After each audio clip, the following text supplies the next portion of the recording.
आपका स्वागत है आपके अपने YouTube चैनल एग्रीकल्चर क्लासेस में। तो आज लेकर आए हैं आपके लिए बहुत ही महत्वपूर्ण क्वेश्चन आंसर।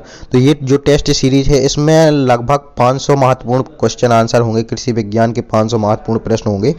तो ये विभिन्न पार्ट में होगा। तो इसको अभी जैसे 50 क्वेश्चन करेंगे, 50 क्वेश्चन बाद में करेंगे, तो इस टाइप से आपके ये पूरे 500 क्वेश्चन होंगे, जो कि कृषि विज्ञान की बहुत ही सिलेक्टेड क्वेश्चन है, जो कि हमेशा ही परीक्षा की दृष्टि से बहुत ही ज़्यादा महत्वपूर्ण है। चाहे वो यूजी का एग्ज़ाम हो या पीजी का हो या फिर कोई भी कॉम्पिटिटिव एग्ज़ाम हो या एग्रीकल्चर के स्टूडेंट के लिए बहुत ही ज़्यादा महत्वपूर्ण है। तो आइए इस सेशन को देखते हैं। और इस सेशन ये थोड़ा बड़ा हो सकता है, तो आप इनको विभिन्न पार्टों में देख सकते हैं। तो आप अगर हमारे चैनल पर पहली बार विजिट कर रहे हैं तो चैनल को सब्सक्राइब कर लें और बेल आइकन ऑन कर लें, क्योंकि आने वाली लेटेस्ट जानकारी आपको सबसे पहले मिले। तो बात करते हैं सबसे पहले भैंस का गर्भ विधि का समय होता है, यानी भैंस का गर्भकाल का समय कितना होता है, तो 310 दिन होता है। और जबकि गाय का जो है, गाय के गर्भकाल का दिन का समय होता है 282। तो आप ऐसे याद रख सकते हैं कि गाय का कितना है, भैंस का कितना है, तो ये है। और अगर बात करें कि सबसे कम किसका गर्भकाल का समय होता है, तो जो सबसे कम होता है वो कुत्ते का होता है। कुत्ते का कितने दिन का होता है, 62 दिनों का। ठीक है, तो आप इस प्रकार से याद रख सकते हैं। और हाँ, जैसे बात करें कि और सबसे ज़्यादा किसका होता है, तो सबसे ज़्यादा हाथी का होता है। तो इस टाइप से आप याद रख सकते हैं कि किसका कितना होता है। तो हाथी का कितना होता है, हाथी का होता है 624। ठीक है, तो इस प्रकार से जो क्वेश्चन है कि गर्भकाल से संबंधित है, तो ये आगे भी आपको देखने को मिलेंगे। ठीक है, बात करते हैं नेक्स्ट क्वेश्चन की। तो नेक्स्ट क्वेश्चन है, मुर्गी के शरीर का तापक्रम कितना होता है। तो मुर्गी के शरीर का तापक्रम कितना होता है, 106 फ़ारेनहाइट। तो 106 फ़ारेनहाइट किसका होता है, मुर्गी के शरीर का तापक्रम होता है। तो आप इस प्रकार से याद रख सकते हैं, मुर्गी के शरीर का तापक्रम 106 फ़ारेनहाइट होता है। बात करें नेक्स्ट क्वेश्चन की, दूध में किस तत्व की कमी पाई जाती है। तो दूध में किस तत्व की कमी पाई जाती है, तो वो है लोहा। तो लोह तत्व की क्या होती है, दूध में कमी पाई जाती है। और बाकी जैसे अगर पूछे कि दूध का जो सफ़ेद रंग है वो किसके कारण होता है, तो वो केसीन के कारण होता है। और जो दूध का जो पीला रंग होता है वो कैरोटीन के कारण होता है। ठीक है, बात करें चौथे क्वेश्चन की, गाय की द्विप्रयोजनी नस्ल है। तो गाय की जो द्विप्रयोजनी नस्ल है वो है कौन सी, थारपारकर। ठीक है, थारपारकर कौन सी नस्ल है, द्विप्रयोजनी नस्ल है। बात करें नेक्स्ट क्वेश्चन की, तो नेक्स्ट क्वेश्चन है, राष्ट्रीय डेयरी अनुसंधान संस्थान केंद्र कहाँ स्थित है। तो आपको बताना है कि राष्ट्रीय डेयरी अनुसंधान संस्थान कहाँ है। तो ये कहाँ है, करनाल हरियाणा में है। ये सबसे पहले कहाँ खोला गया था, 1923 में खोला गया था, देहरादून में खोला गया था। लेकिन इसको फिर ट्रांसफ़र कर दिया गया था 1955 में, इसको ट्रांसफ़र कर दिया गया था। ठीक है, 1955 में इसको ट्रांसफ़र कर दिया गया था। 1955 में कहाँ कर दिया गया था, करनाल हरियाणा में इसको ट्रांसफ़र कर दिया गया था। ठीक है, ये पहले कहाँ था, ये पहले था 1923 में स्थित था। ठीक है, बात करें नेक्स्ट क्वेश्चन की कि गर्बर विधि का उपयोग किस परीक्षण के लिए किया जाता है।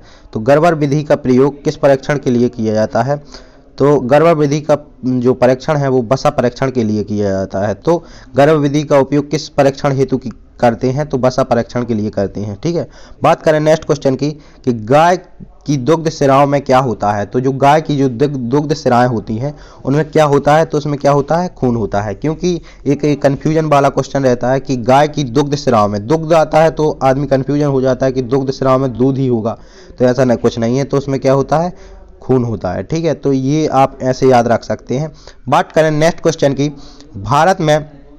भारत में कपास की एक गांठ का वजन होता है। जो कपास की एक गांठ होता है उसका वजन होता है 170 किलोग्राम।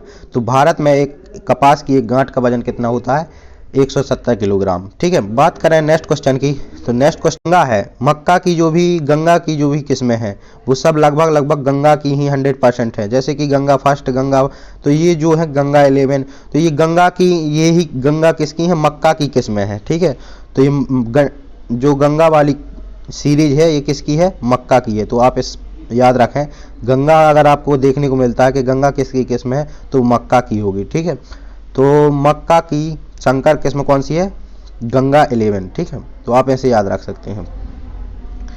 ठीक है, और नेक्स्ट क्वेश्चन की बात करें कि राजस्थान की औसतन वर्षा कितनी है? तो 57,575 mm है। ठीक है, तो 575 क्या है? mm है। ठीक है, और अगर भारत की बात करें कि भारत की औसतन वर्षा कितनी होती है, 1090 mm है। ठीक है, 1090 mm। ठीक है, तो ये क्या है? भारत की है, भारत की वार्षिक वर्षा है। बात करें अरहर की जो बीज दर है कितनी है? वो 12 से 15 किलोग्राम, आप याद रख सकते हैं। बात करें जो नेक्स्ट क्वेश्चन की, कार्थुमस टिटोरियम किसका वैज्ञानिक नाम है? तो वो कुसुम का है। ठीक है, इस प्रकार से आप याद रख सकते हैं। बात करें वातावरण में कार्बन डाइऑक्साइड की औसतन सांद्रता होनी चाहिए, तो कितनी होनी चाहिए? 300 ppm। वातावरण में कार्बन डाइऑक्साइड की औसत सांद्रता कितनी होनी चाहिए? 300। ठीक है, 300 ppm। ठीक है, आप इस प्रकार से याद रख सकते हैं, ये जो महत्वपूर्ण क्वेश्चन है। तो बात करें नेक्स्ट क्वेश्चन की, नेक्स्ट क्वेश्चन है बरसीम में नाइट्रोजन स्थिरीकरण करने वाला कौन सा बैक्टीरिया होता है? तो नाइट्रोजन जो स्थिरीकरण करता है, तो जो बरसीम में जो नाइट्रोजन स्थिरीकरण करता है, तो वैसे पता होगा कि जो नाइट्रोजन स्थिरीकरण करता है वो कौन होता है? वो राइजोबियम होता है। लेकिन बैक्टीरिया की बात की गई, कौन सा बैक्टीरिया होता है? तो कौन सा होता है?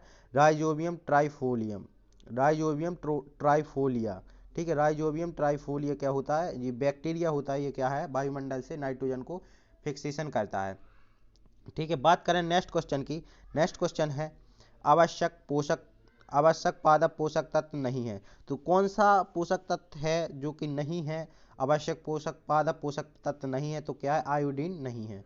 ठीक है, आवश्यक पादप पोषक तत्व नहीं है, तो कौन नहीं है? आयोडीन नहीं है। ठीक है, बात करें नेक्स्ट क्वेश्चन की, नेक्स्ट क्वेश्चन है आलू में ट्यूबर कंद बनने के लिए अनुकूल तापमान कितना होता है? तो आलू में ट्यूबर या कंद बनने के लिए कितने अनुकूल तापमान चाहिए होता है? तो इसके लिए 18 सेंटीग्रेड तापमान की आवश्यकता होती है। ठीक है, बात करें नेक्स्ट क्वेश्चन की, सोयाबीन के उत्पत्ति स्थान क्या है? तो सोयाबीन का उत्पत्ति स्थान क्या है? तो सोयाबीन का उत्पत्ति स्थान चीन है। सोयाबीन का उत्पत्ति स्थान क्या है? चीन है। ठीक है, तो ये उत्पत्ति स्थान किस आधार पर माना जाता है? ये उत्पत्ति स्थान जहाँ उस प्रजाति की सबसे ज़्यादा पुरानी और जंगली जातियाँ मिलती हैं, उस आधार पर वहाँ उसका उत्पत्ति स्थान माना जाता है। तो चीन में सोयाबीन का सबसे ज़्यादा पुरानी जातियाँ मिली थी, स्पीसीज मिली थी, इसलिए वैज्ञानिकों ने वहाँ उसका उत्पत्ति स्थान माना। ठीक है, बात करें नेक्स्ट क्वेश्चन की, तो सिंगल सुपर फास्फेट में सल्फर की कितनी मात्रा होती है? ठीक है, सिंगल सुपर फास्फेट में सल्फर की कितनी मात्रा होती है? तो 12% होती है। कितनी होती है? 12%। ठीक है, बात करें नेक्स्ट क्वेश्चन की, कैंट का प्रमुख किस्म है, कैंट किसकी एक प्रमुख किस्म है? तो वो जई की किस्म है। ठीक है, अगर आपको हमारा ये सेशन अच्छा लग रहा हो तो लाइक करें, कमेंट करें और चैनल को जरूर सब्सक्राइब करें, क्योंकि इस प्रकार की वीडियो में बनाने में बहुत ही ज़्यादा मेहनत लगती है, तो इसके लिए एक लाइक तो बनता है। ठीक है, बात करें नेक्स्ट क्वेश्चन की, जौ की छिलका रहित किस्म है? तो जौ की कौन सी छिलका रहित किस्म है? तो वो डोलिमा। ठीक है, डोलिमा क्या है? जौ की क्या है? छिलका रहित किस्म है। ठीक है, तो आप याद रख सकते हैं और इसको नोट डाउन भी कर सकते हैं, आप इन प्रश्नों को लिख सकते हैं। ये बहुत ही महत्वपूर्ण क्वेश्चन है, अगर आप कहीं अगर जा रहे हो तो ये वीडियो लगाकर भी सुन सकते हैं, तो आप इस प्रकार से सुनकर भी आपको याद होगा। ठीक है, और बाकी आप कहीं जाते हैं तो और अगर आप नोट डाउन करते हैं तो और बेहतरीन है। ठीक है, बात करते हैं नेक्स्ट क्वेश्चन की, हृदय रोगी के लिए कौन सा खाद्य तेल उपयुक्त है? तो हृदय रोगी के लिए कौन सा तेल है? सूरजमुखी का तेल है, वो उनके लिए लाभदायक होता है। ठीक है, जो हृदय से संबंधित जिनको रोग होते हैं उनके लिए कौन सा खाद्य तेल उपयुक्त होता है? तो वो सूरजमुखी का तेल होता है। ठीक है, आप ऐसे याद रख सकते हैं। बात करें नेक्स्ट क्वेश्चन की, ईसबगोल पैदा करने के लिए उपयुक्त जिला है? तो जालौर क्या है? जालौर एक जिला है जो राजस्थान में है। ठीक है, तो ये क्या है? ईसबगोल पैदा करने के लिए सबसे ज़्यादा प्रमुख जिला माना गया है। ठीक है, और बात करें फूल गोभी का भूरापन किस फूल गोभी में भूरापन की कमी का कारण होता है? तो भूरापन आ ही रहा है तो किसकी कमी से आ रहा है? बोरॉन की कमी से। भूरापन बोरॉन एक टाइप की सिंगुलर नेम है, तो आप इस टाइप से याद रख सकते हैं, भूरापन बोरॉन।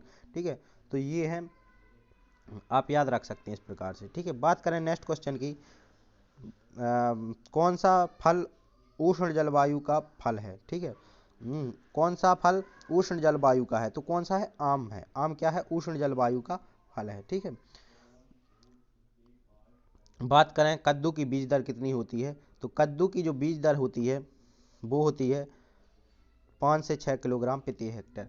जो कद्दू की जो बीज दर होती है वो कितनी होती है, 5 से 6 किलोग्राम प्रति हेक्टेयर होती है। बात करें नेक्स्ट क्वेश्चन की, कि बेर का वानस्पतिक प्रवर्धन की प्रचलित विधि है, तो किसके द्वारा बेर का जो प्रवर्धन होता है वो किसके द्वारा होता है, वो कलिकायन के द्वारा होता है। ठीक है, तो आप इस टाइप से याद रख सकते हैं। ठीक है, बात करें सुनहरी क्रांति, सुनहरी क्रांति किससे संबंधित है। ठीक है, तो सुनहरी क्रांति किससे संबंधित है, सुनहरी क्रांति फल उत्पादन से संबंधित है। तो विभिन्न प्रकार की जो क्रांति हैं, जैसे कि सफ़ेद क्रांति किससे संबंधित है, तो दुग्ध उत्पादन। तो इस प्रकार की जो क्रांतियां हैं ये भी आपको देखने को मिलेंगी आगे।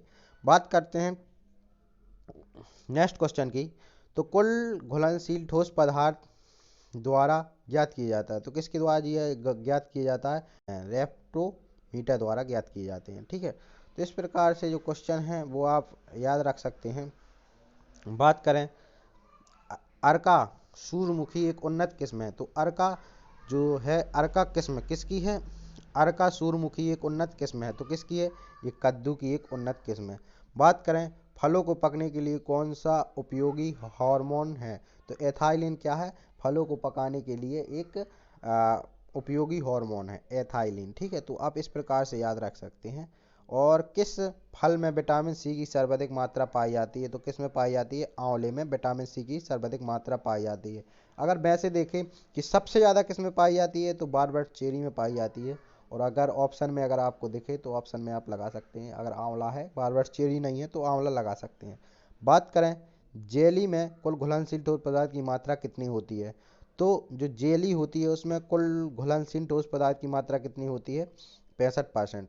65% जेली में कुल ठोस ठोस पदार्थ की मात्रा होती है। ठीक है, बात करें एप्पल कलर किस में है, तो एप्पल कलर से है, तो इसमें कंफ्यूज हो जाते हैं कि ये एप्पल की होगी, तो ये एप्पल की नहीं है, ये अमरूद की है। ठीक है, तो अमरूद की क्या है, एप्पल कलर एक किस्म है। ठीक है, तो आप इस प्रकार से याद रख सकते हैं। अगर आपको वीडियो पसंद आ रही है तो लाइक ज़रूर करें। ठीक है, बात करें नेक्स्ट क्वेश्चन की, बात करें मेथी का सर्वाधिक उत्पादन किस प्रदेश में होता है, तो मेथी का सर्वाधिक राजस्थान में सबसे ज़्यादा प्रोडक्शन होता है। ठीक है, तो आप इस प्रकार से याद रख सकते हैं। और मस्टर्ड या सरसों होती है वो भी सबसे ज़्यादा राजस्थान में ही उसका सर्वाधिक प्रोडक्शन होता है। ठीक है, एक वयस्क व्यक्ति को औसतन दैनिक सब्जी की आवश्यकता होती है, तो मतलब एक जो व्यक्ति होती है उसको कितनी औसतन सब्जी की आवश्यकता होती है, तो 300 ग्राम प्रति व्यक्ति को एक दिन सब्जी की आवश्यकता होती है। ठीक है, बात करें टोगनबर्ग एक विदेशी नस्ल की क्या है, बकरी है। ठीक है, तो ये बकरी है। ठीक है, आप इस प्रकार से याद रख सकते हैं। बात करें नेक्स्ट क्वेश्चन की, कुसुम के बीज में तेल की मात्रा प्रतिशत होती है, तो कितनी प्रतिशत होती है, 30 से 35%। कुसुम के जो बीज हैं उनमें तेल की प्रतिशत मात्रा होती है। ठीक है, तो अंधी गुड़ाई संभव है, तो अंधी गुड़ाई किससे संबंधित है और संभव है। ठीक है, तो अंधी गुड़ाई किस में की जाती है, गन्ने में की जाती है, आलू में की जाती है। अंधी गुड़ाई का अर्थ होता है कि उसमें पता नहीं रहता कि कहाँ से अंकुरण होने वाला है और उसकी गुड़ाई करते हैं खरपतवार को निकालने के लिए। ठीक है, बात करें, देखो ये आ गया क्वेश्चन, वही आ गया, भारत की औसतन जो वर्षा है वो 1190 mm है। ठीक है, तो आप इस टाइप से याद रख सकते हैं। बात करें वातावरण में कार्बन डाइऑक्साइड की मात्रा होती है, तो कितनी होती है, 0.03%। ठीक है, इस टाइप से भी आप ये पॉइंट में है। ठीक है, और मेथी का वानस्पतिक नाम क्या है, ट्राइगोलेनम फाइनम। ठीक है, तो आप इस प्रकार से आप याद रख सकते हैं। बात करें स्टूलिंग किस फसल में प्रचलित प्रवर्धन है। ठीक है, स्टूलिंग किस फसल में प्रचलित प्रवर्धन है, तो किस में है, अमरूद में। अमरूद का एक ये प्रचलित प्रवर्धन है, इसमें की जाती है। और संकर जो संकर बीज है, ठीक है, संकर बैगन में बीज दर कितनी होती है? तो संकर जो बैगन होते हैं उसमें जो बीज दर होती है वो 250 किलोग्राम प्रति हेक्टेयर होती है, ठीक है। बात करें फूल गोभी में विपटन किस तत्व की कमी से होता है? तो किस तत्व की कमी से होता है? मोलोबिडनम या एमओ भी बोलते हैं जिसे, ठीक है। बात करें नेक्स्ट क्वेश्चन की, ठंडी जलवायु, ठंडी जलवायु का फल है, तो ठंडी जलवायु का कौन सा फल है? तो सेब नाशपाती, ये क्या है? ठंडी जलवायु के फल हैं। तो ये ठंडे प्रदेशों में होते हैं, तो ठंडी जलवायु के ये फल हैं, ये उसी प्रकार उसी क्षेत्र में ज़्यादातर होते हैं, ठीक है। बात करें बात करें तरबूज तरबूज में प्रति हेक्टेयर कितने किलोग्राम बीज की आवश्यकता होती है? तो 3 से 4 किलोग्राम प्रति हेक्टेयर तरबूज में बीज की आवश्यकता होती है। ये ग्रीष्म ऋतु की फसल है, ये विशेषली वाटरमेलन है, ये पानी वाले क्षेत्रों में ज़्यादातर इसकी खेती की जाती है, जहाँ की डैम वगैरह हो उसके किनारों वाले क्षेत्रों में ज़्यादातर इसकी खेती तरबूज की जाती है। ग्रीष्म ऋतु में वो जायद में इसकी की जाती है, ठीक है।